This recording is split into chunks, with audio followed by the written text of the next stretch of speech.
வானொலியில் நீங்கள் கேட்டு ரசித்த தென்கட்சி கோ சுவாமிநாதன் ஐயா அவர்களின் கதைகள். ஒரு ஆள் இருந்தான், நிறைய பணம் சம்பாதிச்சான். ஆனால் செலவு பண்ண மனசு வரல, கருமி. அவன் என்ன பண்ணான், சேர்த்த பணம் பூராவையும் ஒரு மரத்தடியில் புதைச்சி வச்சுருந்தான். வாரத்துக்கு ஒரு தடவை அந்த மரத்தடிக்கு வருவான், புதைச்ச இடத்த ஆவலோடு பார்த்துக்கிட்டு இருப்பான். அதுக்கப்புறம் போயிடுவான், அவ்வளவுதான். ஒரு நாள் ஒரு திருடன் வந்தான், இவன் புதைச்சி வச்சுருந்ததெல்லாம் எடுத்துகிட்டு போட்டான். இது தெரிஞ்சு போச்சு. அந்த கருமி புலம்ப ஆரம்பிச்சிட்டான். இவன் புலம்பலை கேட்டதும் அக்கம் பக்கத்தில் இருந்தவங்கெல்லாம் ஓடி வந்தாங்க. என்ன விஷயம்னு விசாரித்தாங்க. இவன் சொன்னான். ஒரு பெரியவர் கேட்டார், ஏன்ப்பா வாரம் வந்து இந்த இடத்த பார்க்குறதாக சொன்னியே, எப்போவாவது இதில் இருக்கிற பணத்தை எடுத்து செலவு பண்ணியிருக்கியா அப்படின்னு கேட்டார். நான் அப்பப்போ வந்து அதை பார்க்குறது தான் வழக்கம், அதை தொட்டதே இல்லைன்னு அவன். சரி, அப்படின்னா இப்போவும் நீ அதே மாதிரி வாரம் ஒரு தடவை வந்து இந்த இடத்த பார்த்துட்டு போகலாமே அப்படின்னாராம் அந்த பெரியவர். அதுவும் சரிதானே, எவ்வளவு காலமானாலும் அவன் அந்த பணத்தை எடுத்து செலவு பண்ண போகிறதில்ல. அப்படி இருக்கிறப்ப உள்ளே பணம் இருந்தாலும் ஒன்று தான், இல்லாமல் போனாலும் ஒன்று தான். இதிலேருந்து என்ன புரியுதுன்னா, ஒருத்தர்கிட்ட இருக்கிற பணத்தை கொண்டு அவர் பணக்காரரா ஏழையா அப்படின்னு முடிவு செய்கிறது சரியில்லை. அந்த செல்வத்தை அனுபவிக்கிற திறன், பயன்படுத்துகிற திறன், அதை வச்சு தான் அவர் ஏழையா பணக்காரரா அப்படிங்கிறத நிர்ணயம் பண்ணணும். அதுதான் சரி. செலவு பண்ண தெரியாதவன் சேகரம் பண்ணிகிட்டே இருக்கிறதுனால என்ன பிரயோஜனம்? தலைமுடியே இல்லாதவன் தாராளமாக சீப்புகளை வாங்கி சேகரம் பண்ணுறது மாதிரி தானே இது. சில சமயம் செலவு பண்ண நாம் தயாராக இருந்தால் கூட அந்த செல்வம் நமக்கு பயன்படுறதில்ல. அரேபியாவில் ஒரு நகை வியாபாரி விலை உயர்ந்த முத்துக்களை எல்லாம் அவர் வச்சு வியாபாரம் பண்ணிகிட்டு இருந்தார். அவர் ஒரு சமயம் ஒரு பாலைவனம் வழியாக போயிட்டுருக்கிறார் ஒட்டகத்தில். அப்போது திடீர்னு கடுமையான புயல் வீச ஆரம்பிச்சுட்டுது. திசை தவறி இவர் எங்கேயோ வந்துட்டார். கூட வந்தவங்களையும் காணலை, எங்கே போனாங்களோ தெரியல. இவர் ரொம்ப பயந்து போய் அங்கே எங்கேயுமா அலைஞ்சு திரியிறார். வழியே தெரியல, பசி கடுமையாயிட்டுது. ஒட்டகத்து முதுகில் ஒரு மூட்டை இருந்தது, அதை பிரித்து பார்த்தார். உள்ளே ஏதாவது இருக்கான்னு தேடி பார்க்குறார். அது வரைக்கும் கண்ணில் தட்டுப்படாத அபூர்வமான ஒரு பை கண்ணில் பட்டுது. ஆஹா, அதில் ஏதாவது சாப்பிட்றதுக்கு இருக்கும் அப்படின்னு நினச்சி ஆவலாக அதை பிரித்து பார்க்குறார். அந்த பையில் விலை உயர்ந்த முத்துக்கள் நிறைய இருந்துதான். அப்போ தான் அவர் நினச்சாராம், விலை உயர்ந்த முத்துக்கள் கூட சாப்பிட்றதுக்கு உணவாக முடியாது அப்படிங்கிறத புரிஞ்சுக்கிட்டாராம். எந்த நேரத்தில் எது நமக்கு தேவையோ அது நமக்கு தாராளமாக கிடைக்கணும். அப்படி அது கிடைக்கிறதுக்கு நம்மக்கிட்ட இருக்கிற செல்வம் பயன்படணும். அது நமக்கும் பயன்படலாம், நம்ம மூலமாக அடுத்தவங்களுக்கும் பயன்படலாம். அதுதான் செல்வத்தின் பயன். ஒரு மரத்தடியில் ஒருத்தன் உட்காந்து அழுதுகிட்டு இருந்தான். அந்த பக்கமாக வந்த இன்னொருத்தன், ஏப்பா அழுதுகிட்டு இருக்கிறேன்னு கேட்டான். இந்த இடத்துல தான் பூமிக்கு அடியில் பணம் இருக்குது, புதைச்ச இடம் தெரியல, அதான் அழறேன் அப்படின்னா. நல்லா ஞாபகப்படுத்தி பாரு, எந்த இடத்துல புதைச்ச அப்படின்னு கேட்டான் இவன். அது எப்படி எனக்கு தெரியும், புதைச்சி வச்சிருக்கிறவன் நான் இல்லையே, எங்கள் எதிர்த்த வீட்டுக்காரன் அப்படின்னானா இவன். அந்த ஆள் என்னை கண்ணா புண்ணான்னு திட்டிவிட்டான் சார், அதை நினச்சா எனக்கு ரொம்ப வருத்தமாக இருக்குது அப்படின்னு சொல்லி கவலைப்பட்டார் ஒருத்தர். இதில் கவலைப்படுறதுக்கு என்ன இருக்குது அப்படின்னார் ஒரு பெரியவர். அவர் ஒரு மகான். என்ன சார் இப்படி சொல்கிறீங்க, ஒருத்தர் நம்ம பார்த்து திட்டுனா வருத்தமாக இருக்காதா அப்படின்னார். அது எப்படி வருத்தமாக இருக்கும், திட்டுறதுங்கிறது என்ன, அது வெறும் சத்தம் தானே அப்படின்னார் அந்த பெரியவர். நம்ம ஆளுக்கு தலையை பிச்சுக்கலாம் போல் இருந்தது. இருக்காது அப்படின்னா நமக்கே அப்படி தானே தோணுது. அந்த பெரியவர் சொல்கிறது ரொம்ப பெரிய விஷயம். அதை நாம் புரிஞ்சிக்க முயற்சி பண்ணலாம்னா நடைமுறை வாழ்க்கைக்கு அது ஒத்து வர்றது மாதிரி தெரிய மாட்டேங்குது. இருந்தாலும் அந்த பெரியவர் அதுக்கு என்ன தான் விளக்கம் கொடுக்குறாருன்னு பார்ப்போமே. ஒரு ரயில் போயிட்டுருக்கு, அதில் ஒரு சாது போயிட்டுருக்கார். அந்த ரயில் வந்து அவர் ஹரித்வாரம் போயிட்டுருக்கார். அவர் ரயிலில் ஏகப்பட்ட கூட்டம். நம்ம ஊர் ரயில் கேட்க வேணும், டிக்கெட் வாங்கிட்டு கொஞ்சம் பேர், வாங்காத கொஞ்சம் பேர். அது என்னத்துக்கு அனாவசியமாக டிக்கெட் அப்படிங்கிற நினப்பில் பாதி பேர். இந்த கூட்டத்துக்கு மத்தியில் அந்த சாதுவும் போயிட்டுருக்கிறார். உட்கார்றதுக்காக இருந்த இடத்துல ஒரு ஆள் படுத்துருக்கிறான், கொஞ்சம் முரட்டு ஆசாமி. அவன் கால் பக்கத்தில் கொஞ்சோண்டு இடம் பாக்கி இருந்தது. அந்த இடத்துல இந்த சாது உட்காந்துருந்தார். மெதுவாக உட்காந்துக்கிட்டார் போய். ஆனால் அந்த ஆள் ராத்திரி பூரா இவரை காலால் உதச்சிக்கிட்டே இருக்கிறான். அது இவருக்கு ரொம்ப அவமானமாக பட்டுது. அதனால் துக்கம் ஏற்பட்டது. இருந்தாலும் அதை ஒரு மாதிரியாக சகிச்சுக்கிட்டே இவர் வந்து சேர்ந்தார். பொழுது விடிஞ்சது. அந்த சாது ஹரித்வார் வந்து சேர்ந்தார். அங்கே ஒரு பெரிய ஞானியை சந்தித்தார். ராத்திரி ரயிலில் அந்த ஆள் உதைச்சதையும் அதனால் தனக்கு ஏற்பட்ட துக்கத்தையும் இந்த சாது அந்த ஞானிகிட்ட சொன்னார். சொல்லிவிட்டு, ஏன் சுவாமி, எனக்கு துக்கம் ஏற்பட்டதே அது தப்பா அப்படின்னு கேட்டார். தவறு தான்னார் அந்த ஞானி. உனக்கு இன்னமும் தேக அபிமானம் போகலைங்கிறது தான் அது காட்டுது. அஷ்டாவக்கிரர் என்ன சொல்கிறார் தெரியுமா? உண்மையான ஞானி யாராவது தன்னை வந்தனை செய்தால் அதற்காக சந்தோஷப்பட மாட்டார், யாராவது நிந்தனை செய்தால் அதற்காக வருத்தப்பட மாட்டார் அப்படின்னு சொல்கிறார். நிந்தனைங்கிறது ஒரு ஒலி தான். தேகாபிமானம் இருக்கிற வரைக்கும் இந்த ஒலி நம்மளை வேதனைப்படுத்தும். நான் தேகம் இல்லை, ஆத்மா அப்படிங்கிற நினைவு இருந்தால் இந்த ஒலி நம்மளை பாதிக்காது. மனு என்ன சொல்கிறார் தெரியுமா? ஒரு சாதகன் பாராட்டுதலை விஷம்னு நினச்சி பயப்படணும், அவமானத்தை அமிர்தம்னு நினச்சி சந்தோஷப்படணுங்கிறார்.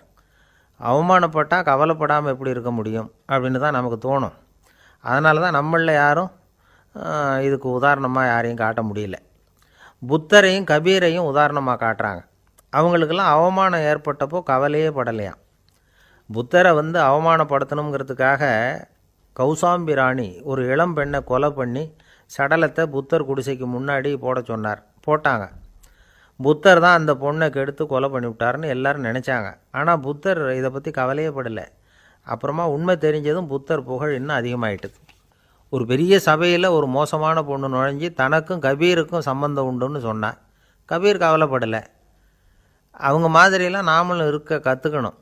நிந்தனை, அபகீர்த்தி, அவமானம் எல்லாம் ஆண்டவன் கொடுக்குற பிரசாதம்னு நினைக்கணும் அப்படின்னு சொல்கிறார் அந்த ஞானி. இதை கேட்ட இந்த காலத்து ஆசாமி ஒருத்தர், நான் கூட அப்படி தான் சார், யாராவது அவமானப்படுத்தினா கவலைப்பட மாட்டேன். நேற்று கூட ஒருத்தர் என்ன பலார்னு அரைஞ்சுட்டார், நான் கொஞ்சம் கூட கவலைப்படலை, பேசாமல் வந்துட்டேன்னார். ஏன் அப்படி வந்துட்டீங்க அப்படின்னு. அவர் அரைஞ்சதுலேயும் ஒரு அர்த்தம் இருந்தது, அதனால தான் அப்படி வந்துட்டேன்னார். ஏன் அரைஞ்சாருன்னு கேட்டேன். 10 வருஷத்துக்கு முன்னாடி 15 ரூபா அவர்கிட்ட கடன் வாங்கினேன், அதை கேட்டு கேட்டு பார்த்துட்டு கடைசியாக தான் அரைஞ்சார் அப்படின்னார். ஆண்டவனுடைய பிரசாதம் இவருக்கு அடிக்கடி கிடைக்கும் போல இருக்குது. ஒரு அரசனும் அமைச்சரும் ஒரு நாள் ரொம்ப சாவகாசமாக பேசிக்கிட்டு இருந்தாங்களாம். அரசன் அமைச்சரை பார்த்து ஒரு கேள்வி கேட்டிருக்கார். ஏங்க அமைச்சரே, ஆசை இல்லாத ஒரு மனுஷனால் இருக்க முடியுமா அப்படின்னு. ஏன் முடியாது, துறவி அப்படிங்கிறவங்கெல்லாம் அப்படிப்பட்டவங்க தானே அப்படின்னாராம் அமைச்சர். அவங்கெல்லாம் உண்மையிலேயே ஆசையை விட்டவங்க தானா அப்படின்னு கேட்டாராம் ராஜா. அப்படி தான் இருக்கணும் அப்படின்னாராம் அமைச்சர். அப்படின்னா ஆசையே இல்லாத ஒரு உண்மையான துறவியை நான் பார்க்கணுமேன்னார். அது என்ன பிரமாதம், அதுக்கு நான் ஏற்பாடு பண்ணுறேன் அப்படின்னு விட்டார் இவர். சொல்லிவிட்டு உடனே புறப்பட்டு போனார். அங்கங்கே தேடினார். அப்புறம் தான் அவருக்கு புரிஞ்சுது உண்மை துறவியை கண்டுபிடிக்கிறது எவ்வளவு கஷ்டமான காரியம்னு. இருந்தாலும் ராஜா கிட்ட சொல்லியாச்சே உண்மை துறவியை காட்டுறேன்னு. இப்போ என்ன பண்ணுறது? ராஜா கிட்ட சொன்னபடி நடக்கலைன்னா அவருக்கு கோபம் வந்துடும். அமைச்சர் ஒரு யோசனை பண்ணார். அவருக்கு ஒரு வழி தெரிஞ்சுது. அதுதான் சரின்னு முடிவு பண்ணார். அதாவது அந்த ஊரில் அவருக்கு தெரிஞ்ச நாடக நடிகர் ஒருத்தர் இருக்கிறார், நல்லா நடிப்பார். அவரை போய் பார்த்தார். இதை பாருப்பா, எனக்காக நீ ஒரு காரியம் செய்யணும்னார். என்னன்னு கேட்டார் அவர். நீ ஒரு துறவி மாதிரி கொஞ்சம் நேரத்துக்கு நடிக்கணும். ராஜா உன்னை பார்த்துட்டு போகிற வரைக்கும் நடி, அது போதும். அதுக்காக உனக்கு 10,000 ரூபா தரேன் அப்படின்னார். அவர் எந்த காலத்தில் இவ்வளவு பணத்தை மொத்தமாக பார்த்துருக்கார். அதனால் உடனே சரின்னு ஒத்துக்கிட்டார். அமைச்சர் அரண்மனைக்கு திரும்பி வந்தார். என்ன அமைச்சரே, இன்னுமா ஒரு உண்மையான துறவி கிடைக்கலன்னார். உண்மையான துறவி ஒருத்தரை இப்போ தான் கொஞ்ச நேரத்துக்கு முன்னாடி பார்த்து பேசிவிட்டு வர்றேன். அவர் நம்ம ஊருக்கு வெளியில் குளத்தங்கரையில் உள்ள ஒரு ஆலமரத்துக்கு அடியில் உட்காந்துருக்கிறார் அப்படின்னார் இவர். அப்படின்னா உடனே புறப்படுங்க அப்படின்னார் ராஜா. பரிவாரங்களோடு புறப்பட்டார். அங்கே அந்த மரத்தடியில் அந்த ஆள் வேஷம் போட்டுக்கிட்டு துறவி மாதிரி உட்காந்துருக்கிறான். ராஜா நேராக போனார். அந்த துறவி காலில் பொத்துன்னு விழுந்து வணங்கினார். உடனே ராணியும் அவர் காலில் விழுந்தாங்க. அடுத்தபடியாக அமைச்சர் விழுந்தார். அவருக்கு தெரியும் இது நம்ம ஆள் தான்னு. இருந்தாலும் என்ன பண்ணுறது, நேரம். அப்புறம் பரிவாரங்கள்லாம் துறவி காலில் விழுந்து ஆசீர்வாதம் வாங்கிட்டாங்க. ராஜா அப்புறமா தங்கத்தட்டில் பொன்னையும் பொருளையும் வச்சு அந்த துறவிக்கிட்ட ரொம்ப பணிவாக நீட்டுறார். தாங்கள் தயவு பண்ணி இதை ஏற்றுக்கணும் அப்படின்னு வேண்டிக்கிட்டார். அந்த துறவி பற்றில்லாமல் அதை பார்த்தார். எல்லாத்தையும் திறந்துவிட்ட எனக்கு இதெல்லாம் எதுக்காக அப்படின்னு சொல்லி அதை மறுத்துட்டாராம். ஆஹா, உண்மையான துறவியை பார்த்துட்டோம் அப்படிங்கிற ஆனந்தம் அரசருக்கு. ரொம்ப நிம்மதியாக திருப்தியாக திரும்பி வந்தார் அரண்மனைக்கு. அதுக்கப்புறம் அமைச்சர் யாருக்கும் தெரியாமல் அந்த துறவிகிட்ட ஓடினார். சொன்ன பிரகாரம் பணத்தை நீட்டினார். இந்தாப்பா, நான் உங்ககிட்ட சொன்னபடி 10,000 ரூபா பணம் எடுத்துக்கோ அப்படின்னார். அந்த ஆள் ராஜா கிட்ட சொன்னது மாதிரியே எல்லாத்தையும் திறந்துவிட்ட எனக்கு இதெல்லாம் எதுக்காக வேணாம் அப்படின்னு விட்டாரான். நடித்த வரைக்கும் போதும்ப்பா, இனிமேல் இந்த நாடக வசனம்லாம் வேணாம், வேஷத்தை கலைச்சிரு, பணத்தை வாங்கிக்கோன்னார். இல்லைங்க, இது வேஷம் இல்லை, இது வசனமும் இல்லை, இது உண்மை. கொஞ்ச நேரம் துறவி மாதிரி நடித்ததுக்கே இந்த தேசத்து ராஜா ராணி அமைச்சர் பரிவாரங்கள் எல்லாம் என் காலில் விழுந்து வணங்குறாங்க. அப்படின்னா உண்மையான துறவியாக இருக்கிறது எவ்வளவு பெருமையான விஷயம். நான் உண்மையான துறவியாக ஆக போகிறேன், அப்படி முடிவும் பண்ணிட்டேன் அப்படின்னார் அந்த நடிகர். வேஷம் கூட எப்படிப்பட்ட விளைவுகளை உண்டு பண்ணுது பார்த்தீங்களா. நம்மால் ஒருத்தன் ரொம்ப வசதியாக தான் இருந்தான். ஒரு நாள் அவன் சொத்து பூரா திருட்டு போயிட்டுது. அதுக்கப்புறம் இவன் துறவி மாதிரி ஆகிட்டான். ஊர் ஊராக சுற்றினான். ஒரு குருநாதரை தேடி கண்டுபிடிச்சான். அவர்கிட்ட சீடனாக சேர்ந்துக்கிட்டான். அவனை பார்த்து ஒருத்தர் கேட்டார், நீ உண்மையான சீடன் தானான்னு. இல்லைங்க, சீடன் மாதிரி நடிச்சுக்கிட்டு இருக்கிறேன் அப்படின்னா. அது குரு துரோகம் இல்லையா அப்படின்னு கேட்டார் அவர். இல்லைங்க, நான் பண்ணது குரு துரோகம் இல்லை, என் குரு பண்ணது தான் துரோகம். என்னுடைய பணத்தை கொள்ளையடித்தது இவர் தான். அதை எங்கே வச்சுருக்காருன்னு கண்டுபிடிக்கிறதுக்காக தான் இவர்கிட்ட வந்து சீடனாக சேர்ந்துருக்கிறேன் அப்படின்னா. ஒரு சின்ன பையன் வந்தான். அவனை பார்த்து ஒரு கேள்வி கேட்டோம். ஏன்ப்பா, உங்கள் வீட்டில் அம்மா புத்திசாலியா அப்பா புத்திசாலியா அப்படின்னு. அவன் அலட்சியமாக நம்மளை பார்த்து சிரிக்கிறான். என்ன சார் இது, இந்த காலத்தில் இது கூட தெரியாமல் இருக்கிறீங்களே அப்படிங்கிறான். ஒரு சின்ன பையன் நம்மளை பார்த்து இப்படி கேட்டு விட்டானே அப்படின்னு நினைக்கிறப்போ நமக்கு ஒரு மாதிரி ஆகிடும். அதுக்கப்புறம்தான் இந்த தாத்தா பாட்டிலாம் சொல்கிற ஒரு கதை ஞாபகத்துக்கு வந்தது. அது என்ன கதை தெரியுமா? ஒரு ஊரில் ஒரு அம்மாவும் பிள்ளையும் இருந்தாங்களாம். அந்த மகனுக்கு திடீர்னு தேசாந்திரம் போய் வரணும்னு ஆசை வந்துட்டுது. ஊர் ஊராக போய் சுற்றி பார்க்கணுங்கிற ஆசை. அந்த அம்மாவுக்கு இது பிடிக்கல. மகனை பிரிஞ்சு இருக்கிறதுக்கு அவங்க மனசு இடம் கொடுக்கல. வேணாப்பான்னு சொல்லி பார்த்தாங்க, அவன் கேட்கல. திடீர்னு புறப்படவும் செஞ்சுட்டான். சரி, இனிமேல் அவனை தடுக்க முடியாதுன்னு முடிவு பண்ணிக்கிட்டாங்க அந்த அம்மா. இருந்தாலும் புத்திசாலித்தனமாக ஒரு யோசனை பண்ணாங்க. மகனை கிட்டத்தில் கூப்பிட்டாங்க. அவங்ககிட்ட சொன்னாங்க, இதை பாருப்பா, நீ தேசாந்திரம் போகிறதுன்னு தீர்மானம் பண்ணிவிட்ட, அதை நான் தடுக்கலை, போயிட்டு வந்துடும். ஆனால் போகிறதுக்கு முன்னாடி எனக்கு ஒரு வாக்குறுதி கொடுத்துட்டு போ அப்படின்னாங்க. போகிறப்போ ராத்திரியாக இருந்தாலும் பகலாக இருந்தாலும் சரி, புளிய மரத்து நிழலில் தான் தங்கணும். திரும்பி வர்றப்போ இரவும் பகலும் நீ வந்து வேப்ப மரத்து நிழல்லே தங்கணும் அப்படின்னாங்க. சரி, அப்படியே செய்கிறேன்னு சொல்லி வாக்குறுதி கொடுத்தான் பையன். புறப்பட்டு போனான். போகிற வழியில் புளிய மரத்து நிழல்லையே தங்கினான், தூங்கினான். அப்படி போய்கிட்டே இருந்தான். 7ஆவது நாள் அவன் உடம்பு சுகமில்லாமல் போயிட்டுது. ரொம்பவும் பலவீனமாயிட்டான். இனிமேல் நடக்க முடியாதுங்கிற நிலைமை வந்துட்டுது. யோசித்து பார்த்தான். சரி, இதுக்கு மேலே வந்து போக வேண்டாம் அப்படின்னு முடிவு பண்ணிவிட்டு திரும்பி வர ஆரம்பிச்சிட்டான். திரும்பி வர்றப்போ வழியில் வேப்ப மரத்து நிழல்லையே தங்கி வந்தான். நாளுக்கு நாள் உடம்பு சரியாக வந்துட்டுது. 7ஆவது நாள் வீட்டுக்கு வந்து சேர்றான். உடம்பு பழையபடியே கலகலப்பாயிட்டுது. பூர்ண சுகம். தேசாந்திரம் போன பையன் திரும்பி வந்துட்டானே அப்படின்னு அந்த அம்மா ஆச்சரியப்படலை. ஏன்னா அவங்களுக்கு தெரியும் இப்படி ஆகும்னு. பையன் சீக்கிரமாக திரும்பி வரணுங்கிறதுக்காக தான் அவங்க அந்த யோசனையை சொன்னாங்க. என்ன விஷயங்கிறதையும் அவங்களே சொன்னாங்க. மகனே, புளிய மரத்து நிழல் உடம்புக்கு உஷ்ணத்தை கொடுக்கும், சீக்கம் உண்டாக்கும். அதனால் நீ வந்து தொடர்ந்து புளிய மரத்து நிழலில் தங்கினாவே நோய்க்கு வந்து ஆளாயிட்ட. அதனால் பயணத்தை வந்து முடிச்சுக்கிட்டு திரும்பி வரணுங்கிற முடிவுக்கு வந்துட்ட. திரும்பி வர்றப்போ நீ தங்கினது வேப்ப மரத்து நிழல். அது உடம்புக்கு வந்து குளிர்ச்சியை தரக்கூடியது, நோயை தீர்க்கக்கூடியது. அதனால் சுகமாக வீட்டுக்கு வந்து சேர்ந்துட்ட. உன்னோட தேசாந்திர பயணத்தை தடுக்கிறதுக்காக தான் இப்படி பண்ணினேன் அப்படின்னாங்களாம் அந்த அம்மா. பார்த்தீங்களா அம்மாவோட புத்திசாலித்தனத்தை? அப்பாவாக இருந்தால் இப்படியா பண்ணுவார்?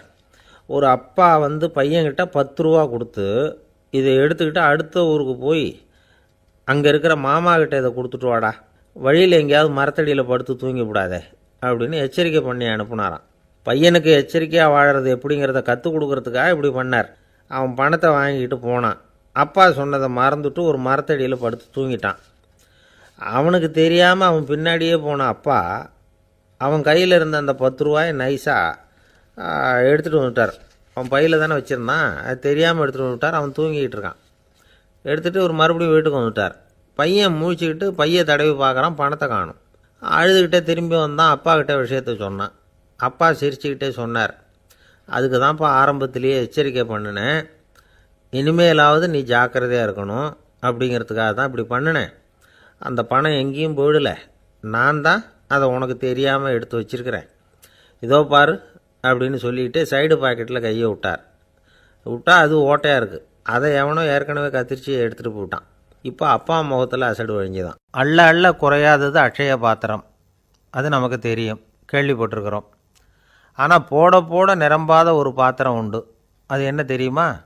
நம்மளில் பல பேர்கிட்ட அந்த பாத்திரம் உண்டு. அதுதான் பேராசை அப்படிங்கிற பாத்திரம். அதை நிறைவு செய்யவே முடியாது. பேராசையை பற்றி சுஃபி இலக்கியத்தில் ஒரு பிரபலமான கதை உண்டாம். அதை ஒரு பெரியவர் எடுத்து சொல்லியிருக்கிறார். ஒரு மன்னர் நகர்வலம் போயிட்டுருக்கார். ஒரு பிச்சைக்காரன் மன்னர் எதிரில் வரான். பிச்சை போடுங்கோங்கிறான். என்னுடைய அமைதியை கெடுக்காதே போங்கிறார் மன்னர். அவன் சிரிக்கிறான். அரசே, உங்களுடைய அமைதி கெடக்கூடிய நிலையில் இருந்தால் அதுக்கு பேர் அமைதியே கிடையாது அப்படின்னு நானா. எதிரில் நிற்கிறது வெறும் பிச்சைக்காரன் இல்லை, யோகி அப்படிங்கிறத மன்னர் புரிஞ்சுக்கிட்டார். துறவியே, உங்களுக்கு என்ன வேணும்னாலும் கேளுங்க, கொடுக்குறேன்னாராம். அந்த துறவி மறுபடியும் சிரிக்கிறார். அரசே, உங்களால் முடியாததையெல்லாம் கொடுக்க முடியும்னு சத்தியம் செய்யாதீங்க அப்படின்னார். மன்னருக்கு கோபம் வந்துட்டுது. என்ன இவர் இப்படி சொல்கிறாரே அப்படின்னு நினச்சார். நகர்வலத்தை பாதியிலேயே நிறுத்தினார். வாங்க அரண்மனைக்குன்னார். துறவியை அழைச்சிக்கிட்டு அரண்மனைக்கு வந்துட்டார். துறவி தன்கிட்ட இருந்த பிச்சை பாத்திரத்தை நீட்டினார். இது நிறைய எனக்கு பொற்காசுகள் வேணும் அப்படின்னாராம். அவ்வளவு தானா, இது ஒரு பெரிய காரியமா அப்படின்னு கையை தட்டினாராம் மன்னர். ஒரு பெரிய தாம்பாளம் நிறைய பொற்காசுகள் வந்து சேர்ந்தது. அதை அள்ளி போட்டார். போட போட அந்த பிச்சை பாத்திரம் நிரம்பவே இல்லை. பொற்காசுகள் போட போட அவ்வளவையும் உள்ளே வாங்கிக்கிட்டே இருக்குது. அரசாங்க கஜானாவே காலி ஆகிட்டுது. மூட்டை மூட்டையாக பொற்காசுகளை கொட்டி பார்த்துட்டாங்க. அது முழுங்கிக்கிட்டே இருக்குது. கடைசி வரைக்கும் அந்த பிச்சை பாத்திரம் நிரம்பவே இல்லை. அரசர்கிட்ட இருந்த கர்வம் போயிட்டுது. அப்படியே பொத்துன்னு துறவி காலில் விழுந்தார். அப்போ அந்த துறவி சொன்னாராம், மன்னா, இந்த பிச்சை பாத்திரத்தை உங்களால் மட்டும் இல்லை, வேறு யாராலையும் நிரப்ப முடியாது. அதுக்கு என்ன காரணம்னா, இது சாதாரண பிச்சை பாத்திரம் இல்லை, பேராசைகளோடு வாழ்ந்து செத்துப்போன ஒரு மனிதனின் மண்டை ஓடுது அப்படின்னாராம். பாருங்கள், இதுதான் அந்த சுஃபி இலக்கிய கதை. செத்த பிறகும் நிறைவு இல்லைன்னா அது எப்பேற்பட்ட பேராசையாக இருக்கும்னு யோசித்து பார்த்துங்க. நம்மால் ஒருத்தர் கல்யாணம் பண்ணிக்க பொண்ணு பார்த்துக்கிட்டு இருந்தார்.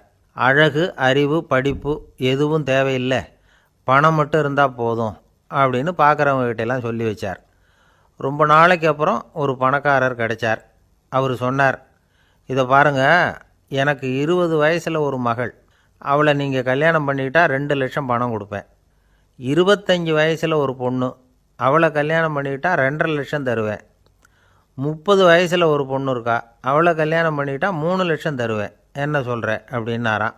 இவன் கொஞ்ச நேரம் யோசித்து பார்த்துருக்கான். அதுக்கப்புறம் மெதுவாக அவரை நிமிர்ந்து பார்த்து, ஏன் சார், உங்ககிட்ட 50 வயசில் ஏதாவது பொண்ணு இருக்கா அப்படின்னு கேட்டானான். சில பேரை இப்படி சொல்கிறது உண்டு. அடுத்தவங்களை அனுசரித்து நடந்துக்க தெரியல, அவன் என்ன சார் மனுஷன் அப்படிம்பாங்க. சக மனிதர்களோடு எப்படி பழகிறது அப்படின்னு தெரியாததுனாலேயே பல பேர் இன்றைக்கி சங்கடப்பட்டுக்கிட்டு இருக்கிறாங்க. வசதி வாய்ப்பெல்லாம் சரியாக இருக்கும், ஆனால் வாழ்க்கை சரியாக இருக்காது. இன்னொருத்தர்கிட்ட எப்படி பேசுறது பழகிறதுங்கிறது தெரியாததுனால தான் இந்த அவஸ்தை. சரி, இந்த அவஸ்தை இல்லாமல் வாழறது எப்படி? இதுக்கு அனுபவசாலிகள் சில வழிமுறைகளை சொல்கிறாங்க. அதெல்லாம் என்னென்னங்கிறத இப்போ தெரிஞ்சுக்குவோம். முதல்ல நம்ம நாக்கு நம்ம கண்ட்ரோலில் இருக்கணும். வார்த்தைகளை கொட்டிவிட்டு அதுக்கப்புறம் அள்ள முடியாமல் கடந்து கஷ்டப்படக்கூடாது. எப்படி பேசுகிறோங்கிறதும் முக்கியம், பேசுகிறப்ப எப்படி முகத்தை வச்சுருக்கிறோங்கிறதும் முக்கியம். அன்பாக பேசினாலும் நல்லாயிருக்கும். அப்படி பேசுகிறப்ப ஆதரவாக அவர் தோள் மேலே ஒரு கையை போட்டுக்கிட்டு பேசினா இன்னமும் நல்லாயிருக்கும். 2வது விஷயம், இன்னொருத்தர்கிட்ட பேசுகிறப்போ வாக்குறுதிகளை அள்ளி வீசக்கூடாது. கொடுக்குற வாக்குறுதி குறைச்சலாக இருக்கணும். அப்படி கொடுத்த வாக்குறுதியை கண்டிப்பாக நிறைவேற்றணும். நாம் ஒருத்தரை பாராட்டுறோம் அல்லது அவரை பற்றி அபிப்பிராயம் சொல்கிறோம்னா அது ஆக்கப்பூர்வமாக இருக்கணும். நம்ம பாராட்டு அல்லது விமர்சனம் அடுத்தவருடைய முன்னேற்றத்துக்கு உதவுறது மாதிரி இருக்கணும். நாம் சொல்கிறத கேட்டுட்டு அவன் தலையில் கையை வச்சுட்டு உட்காந்துடக்கூடாது.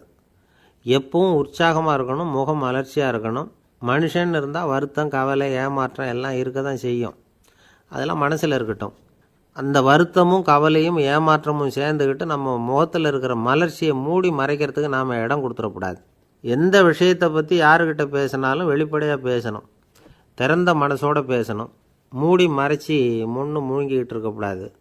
இன்னொருத்தர்கிட்ட பேசுகிறப்போ விவாதம் பண்ணுங்க, அது தப்பு இல்லை. ஆனால் வாதாடிக்கிட்டு இருக்கக்கூடாது.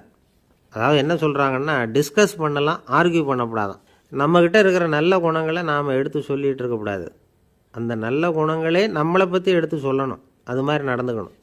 அதே மாதிரி அடுத்தவங்க கிட்ட உள்ள கெட்ட குணங்களை பற்றி அவசியம் இல்லாமல் நாம் பேச வேண்டியதில்லை. உங்களை பற்றி யாராவது தப்பாக பேசுகிறாங்களா, அப்படி அவங்க பேசுகிறதுல உண்மை இல்லையா அப்படின்னா அதை நீங்கள் பொருட்படுத்த வேண்டியதில்லை, விட்டுடலாம். அது தானாக போயிடும். ஒரு 4-5 பேரோட பேசிக்கிட்டு இருந்தீங்கன்னா எல்லாருக்கும் முக்கியத்துவம் கொடுங்க. யாரையும் அலட்சியப்படுத்தாதீங்க. தமாஷா பேசலாம். ஆனால் அவங்க தமாஷ் அடுத்தவங்கள கேலி பண்ணுறதா இருக்கக்கூடாது. நமக்கு கிடைக்க வேண்டியது கிடைக்கலையே அப்படிங்கிற தவிப்பு நம்மக்கிட்ட இருக்கக்கூடாது. அது தேவையில்லை. உங்கள் செயல்பாடுகள் தெளிவாக இருக்கட்டும். பாராட்டு தானாக அவங்கள தேடிட்டு வரும். இன்னொரு மனுஷனுடைய மனசில் கௌரவமான ஒரு இடத்த பிடிக்கணும்னா நாம் இந்த குணத்தையெல்லாம் நம்மக்கிட்ட வளர்த்துக்கணும். இதெல்லாம் அனுபவசாலிகள் சொல்லியிருக்கிற குறிப்புகள். இந்த குறிப்புகளை சரியாக புரிஞ்சுக்கணும். அது முக்கியம். தப்பாக புரிஞ்சுக்கிட்டா என்ன ஆகும் தெரியுமா? இதை கேளுங்க. ஒருத்தர் வந்தார். சார், அடுத்தவங்க தோள் மேலே கையை போட்டுக்கிட்டு அன்பாக பேசணும்னு சொன்னீங்க. அப்படி தான் பேசினேன். அவர் முதுகை கூட தட்டி கொடுத்தேன். என் வேலை போயிட்டுது சார், வீட்டுக்கு அனுப்பிச்சிட்டாங்க அப்படின்னார். யாருக்கிட்ட அப்படி பேசுனீங்கன்னு கேட்டோம்.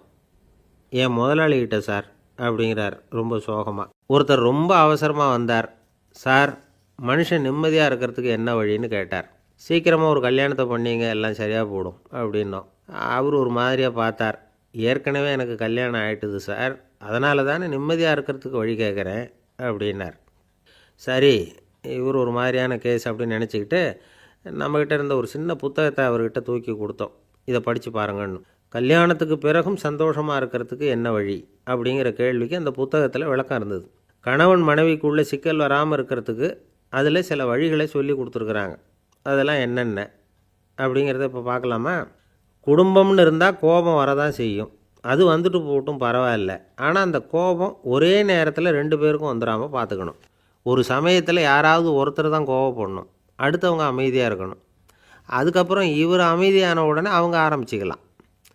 கோபமாக ஏதாவது சொன்னால் உடனே கோபமாக பதில் சொல்லக்கூடாது. கொஞ்சம் பொறுத்து கோபம் தீர்ந்த உடனே அந்த பதிலை சொல்லலாம். அப்போ பதில் கோபமாக இருந்தால் கூட அது அவ்வளோ பெருசாக தெரியாது. அற்ப விஷயத்துக்கெல்லாம் காய்ச்சி மூச்சுன்னு கத்திக்கிட்டு இருக்கக்கூடாது. உங்கள் 2 பேருக்குள்ளே ஒரு தர்க்கம் ஆரம்பமாயிட்டுதுன்னு வச்சுக்கோங்க. கடுமையாக 2 பேரும் விவாதம் பண்ணுறீங்க. உங்களில் ஒருத்தர் இதில் ஜெயிக்கணும்னா அது நீங்களாக இருக்க வேணாம், அடுத்தவங்க ஜெயிக்கிறதுக்கு நீங்கள் துணையாக இருங்களேன். அப்படின்னா நீங்கள் கொஞ்சம் விட்டு கொடுக்கணும், அவ்வளவுதான். ஏதாவது குத்தம் சொல்லணுமா, செஞ்ச தப்பை சுட்டி காட்டணுமா, விமர்சனம் பண்ணணுமா, பண்ணுங்க, வேணான்னு சொல்லலை. ஆனால் சொன்னதை அப்படி சொல்கிறத கொஞ்சம் அன்பாக இதமாக சொல்லுங்கள். எப்போவோ நடந்த தவறுகளையெல்லாம் இப்போ போய் மறுபடியும் ஞாபகப்படுத்திகிட்டு இருக்க வேண்டாம். நான் அப்போவே சொன்னேன் இந்த புடவை வேணாம்னு, நீங்கள் தான் கேட்கல, இப்போ பாருங்கள் கிழிஞ்சு போச்சு இப்படின்னு கத்துனாங்க ஒரு அம்மா. எப்போ சொன்னீங்கன்னு கேட்டால் ஒரு 10 வருஷத்துக்கு முன்னாடி தீபாவளி சமயத்தில் அப்படிங்கிறாங்க. அது என்ன இன்னும் அப்படியே புதுசாகவே இருக்கும்? உங்களுக்கு அவர் தான் பெருசு, அவருக்கு நீங்கள் தான் பெருசு. அதை விட இந்த உலகத்தில் வேறு எதுவும் முக்கியம் இல்லைன்னு நினைக்கணும். நீ தான் என்னுடைய உலகம்னு எத்தனை தடவை சொல்லியிருப்பீங்க? அதெல்லாம் வெறும் வசனமாக போயிடக்கூடாது. ஏதாவது ஒரு பிரச்சனையை பற்றி கடுமையாக விவாதம் பண்ணிக்கிட்டு இருக்கீங்க, அதை அப்படியே பாதியில் விட்டுட்டு படுக்கைக்கு போயிடக்கூடாது. சொச்சத்தை நாளைக்கு பேசிக்கலாம்னு. அப்படி போனால் தூக்கம் வராது. பிரச்சனையை ஒரு முடிவு பண்ணிக்கிட்டு அதுக்கப்புறமா தூங்க போகணும். ஒரு நாளில் ஒரு தடவையாவது உங்கள் ஜோடியை பாராட்டி நல்ல விதமாக கனிவாக ஒரு வார்த்தை சொல்லணும் அப்படின்னு தீர்மானம் பண்ணிங்க. ஏதாவது தப்பு பண்ணிவிட்டிங்கன்னா பரவாயில்ல, அதை ஒத்துக்கிறதுக்கும் மன்னிப்பு கேட்குறதுக்கும் தயாராக இருக்கணும். அது ஒன்றும் கேவலம் கிடையாது. வீட்டுக்குள்ளே தானே கேட்க போகிறீங்க, வெளியில் யாருக்கு தெரிய போகுதோ? எப்படியோ உங்களுக்குள்ளே ஒரு சமரசம் ஆனால் சரி தான். ஒரு தகராறுன்னு எடுத்துக்கிட்டால் குறைஞ்சபட்சம் அதுக்கு 2 பேர் தேவை. தனியாகவே உட்காந்துக்கிட்டு நான் இப்போ தகராறு பண்ணிகிட்டு இருக்கிறேன் அப்படின்னு யாரும் சொல்ல முடியாது. 2 பேர் தகராறு பண்ணுறாங்கன்னா பொதுவாக அந்த 2 பேரில் யார் அதிகமாக பேசுகிறாங்களோ அவங்க பேரில் தான் தப்பு இருக்கும். அதை மனசில் வச்சுக்கணும். இதெல்லாம் தான் அந்த புத்தகத்தில் போட்டிருக்கிற வழிமுறைகள். இவ்வளவும் சரியாக வரலைன்னா அப்புறமா சொல்லுங்கள், வேறு புத்தகம் ஏதாவது இருக்கான்னு தேடுவோம். ஒரு கணவன் தன்னுடைய மனைவியை அழைச்சிக்கிட்டு ஒரு மனோதத்துவ டாக்டர்கிட்ட வந்தாராம்.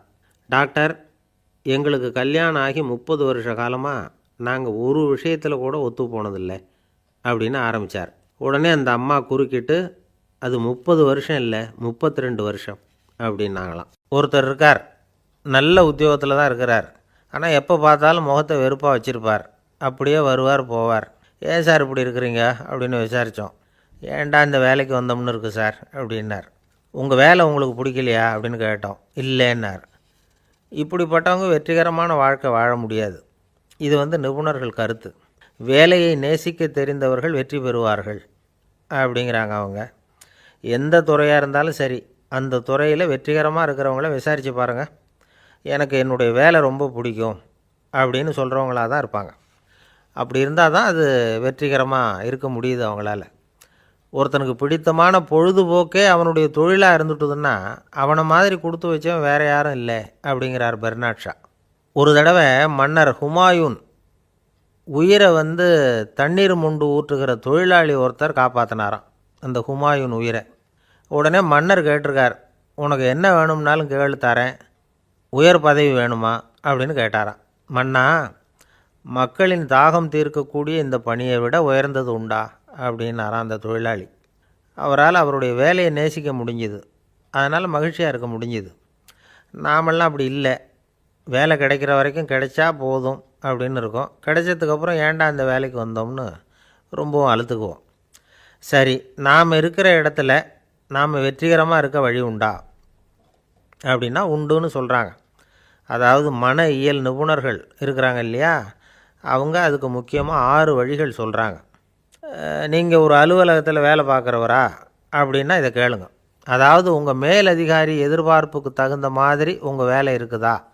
அப்படி இல்லைன்னா முதல்ல உங்கள் வேலையின் தரம் உயரணும். உங்களுக்கு மேலே கீழே வேலை பார்க்குற பணியாளர்கள்கிட்ட நல்ல விதமாக பழகிறீங்களா? அந்த உறவு முறையில் ஏதாவது குறை இருந்தால் அதை கண்டுபிடிச்சி சரி பண்ணுங்கள். நம்பிக்கைக்கு உரியவர் அப்படின்னு நீங்கள் பேர் எடுக்கணும். நீங்கள் எடுக்கிற முடிவு நல்ல முடிவாக தான் இருக்கும் அப்படின்னு அடுத்தவங்க சொல்லணும். உங்கள் தோற்றத்துக்கு முக்கியத்துவம் கொடுங்க. இது மனம் உடல் ரெண்டும் சம்மந்தப்பட்டது. அதனால் மனசையும் ஆரோக்கியமாக வச்சுருக்கணும், உடம்பையும் ஆரோக்கியமாக வச்சுருக்கணும். உங்களுடைய நிர்வாகம் செயல்படுற விதத்தை நல்லா புரிஞ்சு வச்சுக்கணும். உங்களுடைய நிர்வாகம் இப்போ ஒரு காரியம் செய்யுதுன்னு வச்சுங்க, ஏன் அப்படி செய்யுது, எதுக்காக அப்படி செய்யுது, அதனுடைய குறிக்கோள் என்ன, அது நீடிக்கிறதுக்கு காரணம் என்ன, இதையெல்லாம் தெரிஞ்சுக்கணும். சிரிப்புக்கு வஞ்சகம் பண்ணக்கூடாது. நல்லா சிரிக்கணும், அப்போ தான் அது திரும்ப கிடைக்கும். கடந்த கால தோல்வியை பற்றி கவலைப்படக்கூடாது. முதலாளி விருப்பம் தெரிஞ்சு நடந்துக்கிறது நல்லது தான். அதுக்காக காக்கா பிடிக்கணுங்கிற அவசியம் இல்லை. உங்களுக்கு ஒரு பொறுப்பான வேலை கிடைக்குது, உடனே சத்தம் குழப்பம் அப்படின்னு சூழ்நிலையை இறுக்கமாக ஆக்கிடக்கூடாது. எந்த சூழலையும் இயல்பாக கையாளக்கூடியவர் அப்படிங்கிறத காட்டணும். இதெல்லாம் உங்கள் துறையில் நீங்கள் வெற்றி பெற நிபுணர்கள் சொல்கிற யோசனைகள். இவ்வளவு விவரமும் சொல்லிவிட்டு ஒருத்தரை பார்த்து கேட்டோம், இப்போ சொல்லுங்கள், நீங்கள் செய்கிற வேலை உங்களுக்கு பிடிச்சிருக்குதா அப்படின்னோம். ரொம்ப ரொம்ப பிடிச்சிருக்குது அப்படின்னார். சரி, என்ன செஞ்சிகிட்டு இருக்கிறீங்க அப்படின்னு கேட்டோம். சும்மா தான் இருக்கிறேன் அப்படின்னார் அவர். இந்த உலகமே ஒரு நாடக மேடை, நாம் எல்லாரும் நடிகர்கள். இது ஞானிகள் சொல்கிறது. இது ஒரு பக்கம் இருக்கட்டும். இந்த உலகத்துக்குள்ளே எத்தனையோ நாடக மேடைகள், எத்தனையோ நடிகர்கள், எத்தனையோ நாடகங்கள், இதெல்லாம் எப்படி ஆரம்பமாச்சு? அதுதான் இன்றைக்கி தகவல். அதாவது ஆதி மனிதன் பேச ஆரம்பிக்கிறதுக்கு முன்னாடி சைகையாலேயே எல்லாத்தையும் சொல்லிகிட்டு இருந்தான். அதனால் அப்போவே நடிப்பு ஆரம்பமாயிட்டுது. முதல்ல ஒரு வேட்டையைத்தான் அவன் நடித்து காட்டியிருப்பான்.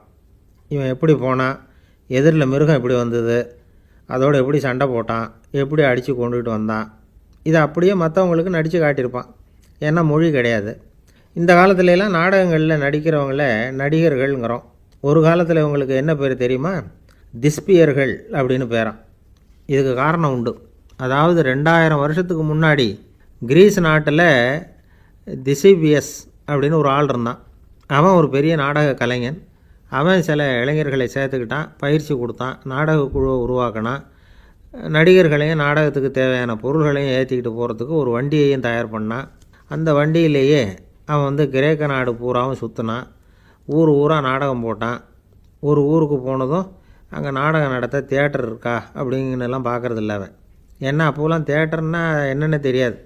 நாடகம்னா அதை ஒரு மூடிய கொட்டைக்குள்ளே தான் நடத்தணுங்கிறது அப்போ யாருக்குமே தோணலை. இந்த வண்டி போகும், அதுவே ஒரு பகுதி, அப்படியே ஒரு மேடை மாதிரி விரிச்சிக்கும். அதில் ஏறி நின்றுக்கிட்டு நாடகத்தை நடித்து காட்டுவாங்களாம். மக்கள்லாம் எதிரில் தரையில் உட்காந்து அதை பார்த்துக்கிட்டு இருக்கிறது. உலகத்தின் முதல் நடமாடும் தியேட்டர் இது தானே. இந்த திசைபியஸ் தான் முதலாக உலகத்தில் நாடகங்கிற பொழுதுபோக்கை நடத்தி காட்டினவன் அப்படின்னு சொல்கிறாங்க. அவன் சொந்தமாக நாடகம் எழுதுனா, நடித்தான், நாடகத்தை இயக்கினான். அதனால தான் அவனை first man of the theatre அப்படின்னு சொல்லுவாங்க. அவன் தான் நாடக மேடையின் முன்னோடி. கிரேக்கர் காலத்திலேயே நாடக ஆசிரியர்கள், நடிகர்கள், ரசிகர்கள் இவங்கள்லாம் உருவாயிட்டாங்களாம். நாடகத்தின் சரித்திரத்தில் இந்த 3 பிரிவும் ரொம்ப முக்கியம். அதாவது கிரேக்க தியேட்டர்கள்லாம் திறந்த வெளி மேடைகள் தான். பெரும்பாலும் மலைச்சரிவுகள், அதுவே படிப்படியாக பண்ணியிருப்பாங்க. கீழே அரைவட்ட வடிவில் மேடை, அதுக்கு ஆர்கெஸ்ட்ரான்னு பேர். பிற்காலத்தில் இதில் உட்காந்து இசைக்குழுவினர் வாய்ச்சதுனால இசைக்குழுவுக்கே ஆர்கெஸ்ட்ராங்கிற பேர் வந்துட்டுது. இப்போது கிரேக்க தியேட்டர்களில் ஒன்று, அதோட காலம் கிமு 340. அதை இன்னமும் பாதுகாத்து வச்சுருக்கிறாங்களாம். எபிடாரஸ் அப்படிங்கிற இடத்துல அது இருக்குதான். இன்னமும் அந்த தியேட்டரை பயன்படுத்திக்கிட்டு வர்றாங்களாம். சிறந்த கிரேக்க நாடகங்கள்லாம் அங்கே நடிக்கிறாங்களாம். ஆரம்ப காலத்திலேயே கட்டணம் கிடையாது. அப்புறம் பின்னாடி தான் நுழைவு கட்டணம்லாம் அப்படியே வந்துட்டு தான். நடிகர்கள் பளபளப்பான ஆடைகள் உடுத்தியிருப்பாங்களாம். இந்த குதிகால் உயர்ந்த காலணிகள் போட்டிருப்பாங்களாம். இதெல்லாம் பழைய குறிப்புகள். பலவிதமான உருவங்களில் மாஸ்க் அப்படின்னு சொல்லப்படுற முகமூடி. அதனால் ஒரே நடிகர் பல வேடங்களில் நடிக்கிறது உண்டான். ஆரம்பத்தில் பெண் நடிகர்கள் கிடையாது, எல்லாம் ஆண் நடிகர்கள் தான். ரோமானியர்கள் தான் முதல் நிரந்தர நாடக மேடையை கட்டினவங்க. அதுதான் முதல் தியேட்டர். கிமு 1048 காலகட்டத்தில் பாம்பிங்கிற நகரத்தில் அதை கட்டியிருக்கிறாங்களாம். கிரேக்க ரோமானிய தியேட்டர்களின் அடிப்படையிலேயே இந்த இத்தாலிய வடிவ அமைப்பாளர்கள் இந்த குதிரை லாட வடிவில் ஒரு ஆடிட்டோரியத்தை உருவாக்கினாங்களாம். இப்படி அதை பற்றி நிறைய தகவல் இருக்குது. 1576 லண்டனில் இந்த வின்ஸ்பர்ரி, அப்புறம் இந்த பில்ட்ஸில், அப்புறம் ஜேம்ஸ் இப்படிங்கிற ஒரு முயற்சியால் தான் இங்கிலாந்தில் முதல் தியேட்டர் உருவாச்சான். அப்படி ஒருத்தர் இருந்தாராம். உலக நாடக மேடையின் வரலாறு இதுதான். அதாவது இப்போல்லாம் அறிவியல் வளர்ச்சி அதிகமாகிட்டுது. திரைப்படம், தொலைக்காட்சி எல்லாம் வந்தாச்சு. ஒவ்வொரு வீடுமே ஒரு குட்டி தியேட்டர் மாதிரி ஆகிட்டுது. தொலைக்காட்சி முன்னாடி உட்காந்தா எழுந்திருக்கவே மனசு வர்றதில்லை. ஒரு அம்மா ஒரு மனோதத்துவ டாக்டரை தேடிட்டு வந்தாங்களாம் இந்த காலத்தில். டாக்டர், எங்கள் வீட்டுக்காரர் எப்போ பார்த்தாலும் டிவி முன்னாடி உட்காந்துக்கிட்டு அதையே வெறிச்சு பார்த்துக்கிட்டு இருக்கிறார், உத்து பார்த்துக்கிட்டு இருக்கார், எனக்கு சந்தேகமாக இருக்குன்னாங்களாம். இது மனக்கோளாறு இல்லைங்க, ஆர்வக்கோளாறு, அவ்வளவுதான், இதுக்காக பயப்படாதீங்கன்னாரான் டாக்டர். அப்படி இல்லை டாக்டர், டிவி ஓடும் பொழுது நாம் எல்லாம் அதை பார்க்குறோம் சரி, ஆனால் அவர் அப்படி இல்லை, டிவியை நிறுத்தினதுக்கு அப்புறமும் அதையே உத்து பார்த்துக்கிட்டு உட்காந்துருக்கிறார், அதனால தான் சந்தேகப்பட்டு உங்ககிட்ட வந்தேன் அப்படின்னாங்களாம்.